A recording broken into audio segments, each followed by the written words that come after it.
corroborent cette thèse. Des cartes antiques démontrent une connaissance de la planète qu'on n'a jamais pu expliquer.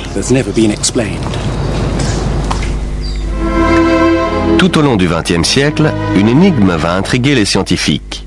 C'est celle de la carte tracée en 1513 par l'amiral turc Piri Reis, qui représente des parties du monde supposées inconnues à son époque. Christophe Colomb n'a exploré que les Caraïbes. Il n'a pas exploré la pointe de l'Amérique du Sud qui débouche sur l'Antarctique, loin s'en faut. Pourtant, ces cartes représentent toute cette partie du globe de manière très précise. Et ce, bien avant que Colomb et les autres explorateurs européens ne s'y rendent. Cette carte, qui date de plusieurs siècles, indique la conformation exacte de la terre de la Reine Maude, qui est aujourd'hui ensevelie sous une couche de glace de près d'1 kilomètre d'épaisseur. Or, nous-mêmes, nous ne connaissons cette conformation que depuis 1949. C'est un vrai mystère. Les cartographes ont longtemps cogité sur l'étrange projection utilisée dans ces cartes. Elle s'apparente à celle employée dans les sous-marins nucléaires modernes qui calculent le monde en fonction de leur éloignement par rapport à un point de départ. Dans le cas présent, ce point est Syène, l'actuelle ville égyptienne d'Assouan, foyer des cartographes de l'Antiquité. La carte semble déformée, mais ce n'est qu'une apparence. Elle fournit en fait une image précise de cette région de la planète. Mais ce n'est pas tout. À mon sens, la principale caractéristique de la carte de Piri Reis est qu'elle indique la longitude.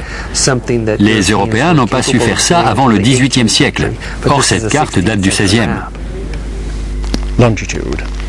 L'histoire de la longitude commence sur ces plages en 1707, alors que la flotte anglaise vient de quitter la Méditerranée en direction des côtes britanniques. À l'époque, on n'a pas de mal à calculer sa position par rapport au nord ou au sud. Il suffit de mesurer l'angle entre la surface de la Terre, le Soleil et les étoiles. En revanche, on ne sait pas calculer la longitude, c'est-à-dire la position par rapport à l'est ou à l'ouest. L'amiral anglais se met en colère lorsqu'un marin originaire du sud-ouest de l'Angleterre lui dit qu'il est à 20 milles trop loin à l'est et que la flotte risque de s'échouer sur les côtes. Ses officiers lui assurent que la flotte fait bonne route et l'amiral fait pendre le marin pour insubordination. Au moment de sombrer, l'amiral a dû regretter de ne pas l'avoir écouté. Des milliers d'autres bateaux ont déjà sombré. Mais la perte d'une flotte entière va accélérer la quête d'un instrument capable de mesurer la longitude avec précision. Il faudra encore attendre 2 générations avant d'y parvenir. Pourtant, la carte de Piri Reis, tracée 250 ans plus tôt, indique bel et bien les longitudes. Sur la carte de Piri Reis, une mention indique qu'elle a été compilée à partir de nombreuses autres cartes. Il s'agit d'une copie de copie de copie. La plupart des spécialistes pensent que ces cartes remontent au moins à l'époque d'Alexandre le Grand. Mais en fait, elles sont beaucoup plus anciennes que ça.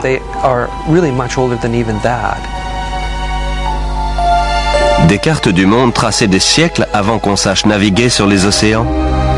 Des techniques de construction mystérieuses qui révèlent une connaissance poussée des mathématiques et de l'astronomie.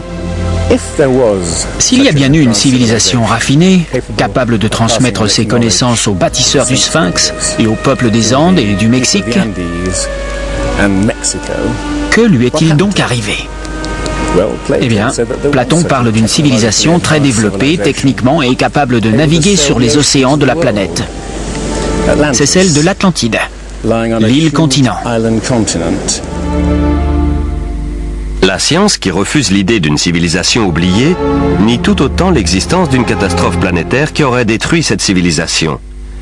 Mais les récits de Platon et de la Bible ne sont pas isolés. Le Popol Vuh, le livre sacré des Mayas, parle de raz-de-marée, de déluge, de ténèbres envahissant le ciel durant des mois, de grêle, de pluie noire incroyablement froide.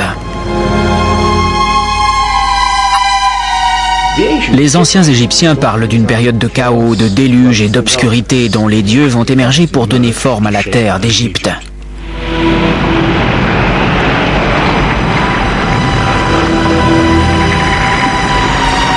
Le disque solaire des Aztèques parle de 4 cycles de destruction. Par l'eau, par le feu, par le vent et par la guerre et le sang.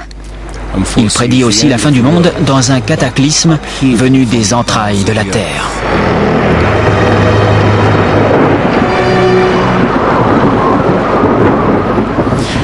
D'autres mythes de l'Amérique précolombienne parlent d'un déluge apocalyptique, accompagné de séismes et d'une pluie de feu due aux éruptions volcaniques. Tous parlent avec un réalisme dérangeant d'un passé qu'on ne peut ni se rappeler avec précision, ni oublier totalement. Les scientifiques sont enclins à penser que le déluge est le fruit de l'imagination des poètes de l'Antiquité. Mais imaginez qu'ils se trompent. Imaginez qu'une série de catastrophes naturelles terribles a effectivement réduit nos ancêtres à une poignée de clans éparpillés sur toute la planète. Ce qu'on cherche, c'est une époque dans laquelle les mythes se glisseraient aussi facilement que le pied de Cendrillon dans la pantoufle de verre. La première piste est fournie par le gisement fossile de La Brea en Californie, sorte de fosse commune qui abrite plus d'1 million d'animaux fossilisés et qui est aujourd'hui transformée en parc d'attractions. Juste en dessous de la surface se trouve le gisement de pétrole de Salt Lake. L'asphalte poisseux suinte par les fissures et les animaux se retrouvent englués à jamais. On a une collection incroyable d'animaux qui ont été piégés ainsi durant les 40 000 dernières années. Le gisement fossile est comme une fenêtre ouverte sur une époque reculée où prospéraient des animaux qu'on ne pensait pas indigènes d'Amérique. Les mammouths, les éléphants, les rhinocéros, les paresseux géants, les tigres à dents de sabre et même les chevaux et les chameaux. Puis, un grand cataclysme les a tous anéantis, apparemment en l'espace de quelques décennies seulement. Cela s'est passé vers 10 500 ans avant Jésus-Christ, il y a quelques 12 000 ans. Les grands animaux, autrement dit tout animal plus grand qu'un coyote, ont disparu pour la majorité en quelques décennies. C'est effectivement ce qu'on peut appeler une grande catastrophe. Voici le relevé de la catastrophe survenue à la fin de la période glaciaire vers 10 500 ans avant Jésus-Christ. Les températures, qui avaient été relativement stables pendant des milliers d'années, augmentent subitement. Le climat se réchauffe de plus de 5 degrés en un clin d'œil. 3 à 5 années seulement. Telle est la prodigieuse découverte des scientifiques qui ont percé la calotte glaciaire du Groenland pour en savoir davantage sur les changements atmosphériques. Certains appellent la calotte glaciaire du Groenland la pierre de Rosette du climat, parce qu'on a vraiment fait une découverte majeure en apprenant que le climat pouvait se modifier aussi subitement. Ce changement s'est fait en quelques années, entre 3 et 20, un peu comme ce que l'on voit aujourd'hui. On a découvert des modifications chimiques phénoménales dans la nature de la glace.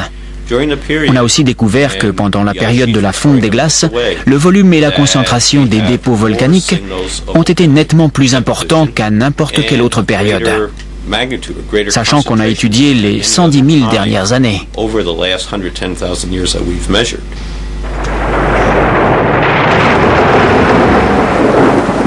Des éruptions volcaniques sans précédent accompagnées de troubles atmosphériques et d'un déluge? Mais à quoi était-ce dû? Lorsque des couches de glace de plus d'1,5 km d'épaisseur ont fondu en quelques décennies, le niveau des océans a augmenté de 1400 mètres. Des mers ont soudain surgi là où des terres s'étendaient auparavant. On pouvait se rendre à pied de la Grande-Bretagne à la Scandinavie, avant qu'une révolution climatique ne forme la mer du Nord. À cette époque, l'eau a aussi recouvert les plaines de l'Amérique du Nord, ce qui explique qu'on trouve des squelettes de baleines dans le Michigan. Cette ère de grand cataclysme survenue à la fin de la période glaciaire pourrait cadrer avec les mythes. Rien qu'en Amérique, quelques 70 espèces animales se sont éteintes. Les félins à dents de sabre, les mammouths, les paresseux géants, les chevaux, les chameaux. Mettons tout ça en perspective. Au cours des 200 000 années précédentes, c'est moins d'un tiers de ces espèces qui a disparu. Or, ce même schéma d'extinction s'est produit en Europe et en Asie.